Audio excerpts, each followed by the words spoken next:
Jesus assumiu também que a data do seu nascimento é também a data do início desta era. Em Lucas 22:10, quando Jesus é questionado se a próxima passagem será depois de ele ir embora, Jesus responde: Eis que quando entrardes na cidade, encontrareis um homem levando um cântaro de água. Segui-o até a casa em que ele entrar. Esta escritura é de longe a mais reveladora de todas as referências astrológicas. O homem que leva um cântaro de água é Aquários, o portador de água, que é sempre representado com um homem despejando uma porção de água. Ele representa a era depois de Peixes, e quando o Sol, Filho de Deus, sair da era de Peixes, Jesus, entrará na casa de Aquários, e Aquário é antes de Peixes na precessão dos equinócios. Tudo o que Jesus diz é que depois da era de Peixes chegará a era de Aquário.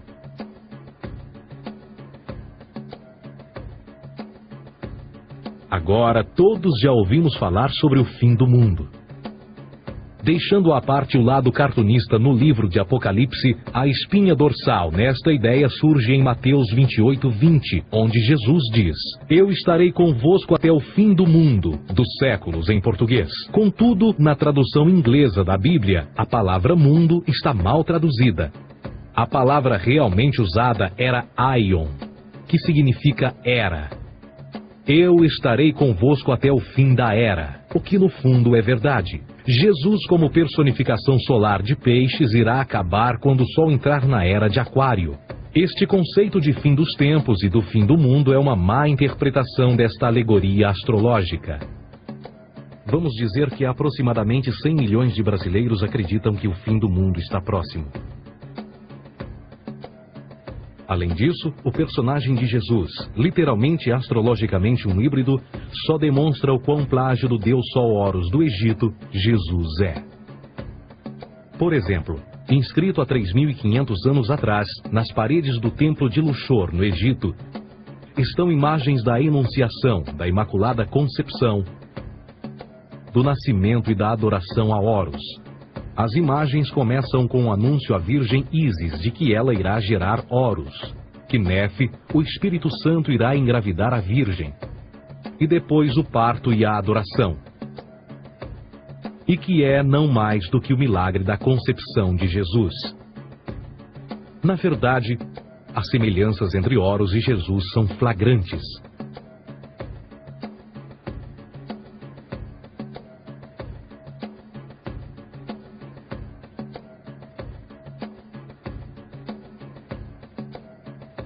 E o plágio continua. A história de Noé e da sua arca é tirada diretamente das tradições. O conceito de dilúvio é presente em todas as antigas civilizações, em mais de 200 diferentes citações em diferentes períodos e tempos. Contudo, não será preciso ir muito além da fonte pré-cristã para encontrar a epopeia de Gilgamesh, escrita em 2600 a.C. Esta história fala sobre grandes inundações ordenadas por Deus, uma arca com animais salvos e até mesmo o libertar e o retornar da pomba entram em concordância com a história bíblica, entre muitas outras semelhanças. E depois há a história plagiada de Moisés, sobre o nascimento de Moisés.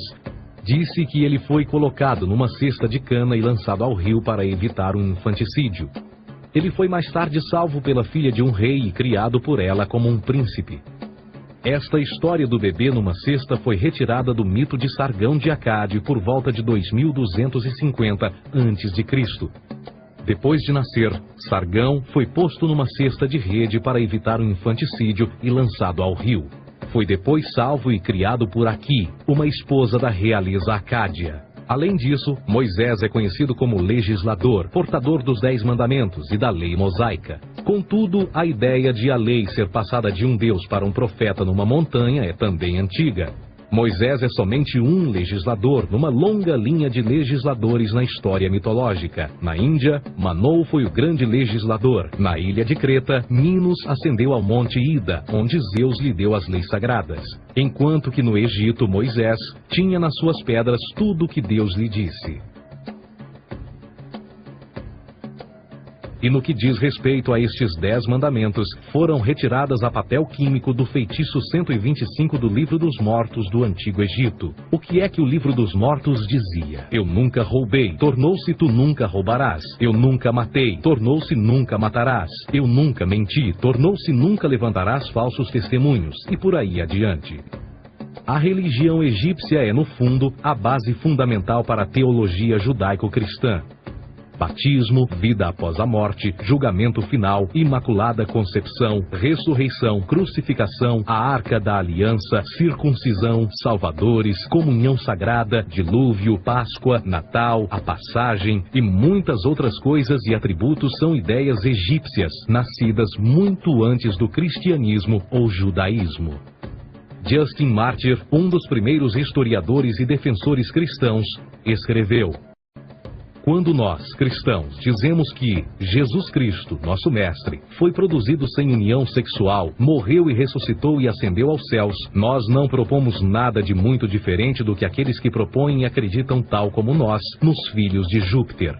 Numa escrita diferente, Justin Martyr diz: ele nasceu de uma virgem. Aceite isto em comum com o que você acredita dos Perseus. É óbvio que Justin e outros cristãos cedo souberam como o cristianismo era semelhante a outras religiões pagãs. Contudo, Justin tinha uma solução. Para além de tudo o que sabemos, o diabo era em quem mandava. O diabo teve a ambição de chegar primeiro que o Cristo e criou essas características para o mundo pagão. Fundamentalist Christianity, fascinating. These people actually believe the world is 12,000 years old. Swear to God. I actually asked one of these guys, okay, dinosaur fossils. He says, dinosaur fossils? God put those here to test our faith.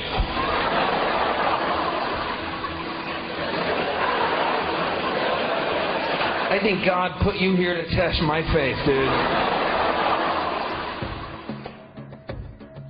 A Bíblia não é nada mais do que um híbrido literário astroteológico, tal como todos os mitos religiosos que os antecederam. De fato, o aspecto da transferência de atributos e umas personagens para as outras é facilmente reconhecida no próprio livro em si. No Antigo Testamento há a história de José. José era um protótipo de Jesus. José nasceu de um milagre, Jesus nasceu de um milagre. José tinha 12 irmãos, Jesus tinha 12 discípulos. José foi vendido por 20 pratas, Jesus foi vendido por 30 pratas. Irmão Judá sugere a venda de José. O discípulo Judas sugere a venda de Jesus. José começa os seus trabalhos aos 30, Jesus começa aos 30 também. Os paralelismos continuam. Além disso, haverá algum registro não bíblico da existência de mais alguém chamado Jesus, filho de Maria, que viajou com 12 seguidores e curou pessoas? Existiram muitos historiadores que viveram no Mediterrâneo durante esse mesmo período e até mesmo após a presumível morte de Jesus. Quantos desses historiadores fizeram relatos sobre a sua figura? Nenhum. Porém, para sermos justos, não significa que os defensores da existência de Jesus nunca tenham reclamado o contrário. São particularmente 4 referidos como pioneiros sobre a teoria da existência de Jesus: Plínio o Jovem, Suetônio e Tácito. Cada uma das suas máximas consiste apenas em algumas frases em que, na melhor das hipóteses, se refere a Christus ou Cristo, e que na realidade não é um nome, mas sim uma titulação. A 4ª fonte é Joséfo, cujos documentos ficou provado terem sido falsificados séculos atrás e, para infortúnio da humanidade, por muitos ainda visto como verdadeiros. Poderá alguém ter se aproveitado das ideias renascer dos mortos, a ascensão ao reino dos céus e a prática de milagres e que a partir daí tenha começado a surgir nos registros históricos? Não, porque uma vez pesadas as evidências, há grandes probabilidades da figura conhecida como Jesus nunca sequer ter existido.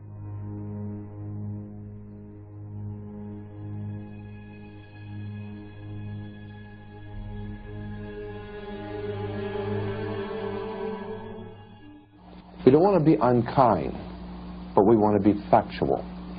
We don't want to cause hurt feelings, but we want to be academically correct in what we understand and know to be true. Christianity just is not based on truth. we find that Christianity was in fact nothing more than a Roman story, developed politically. A realidade consiste em que Jesus foi a divindade solar do setor gnosticista cristão e, tal como outros deuses pagãos, era uma figura mítica. Foi sempre o poder político que procurou monopolizar a figura de Jesus para controle social.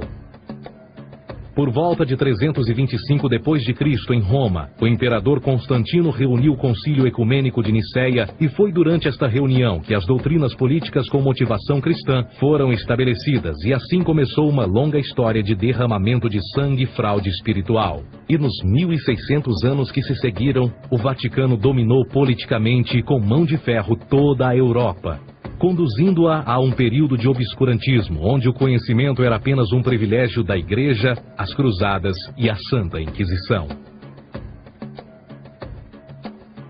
O cristianismo, bem como todas as crenças teístas, são a fraude desta era. Serviu para afastar os seres humanos do seu meio natural e da mesma maneira uns dos outros.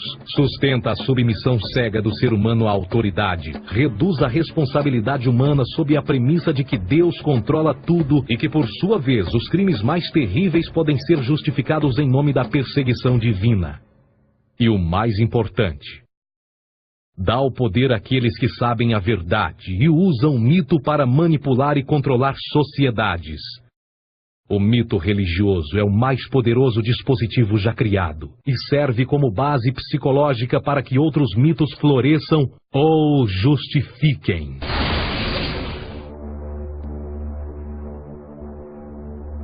A myth is an idea that, while widely believed, is false. In a deeper sense, in the religious sense, a myth serves as an orienting and mobilizing story for a people. The focus is not on the story's relation to reality, but on its function. A story cannot function unless it is believed to be true in the community or the nation. It is not a matter of debate. If some people have the bad taste to raise the question of the truth of the sacred story, the keepers of the faith do not enter into debate with them. They ignore them or denounce them as blasphemers.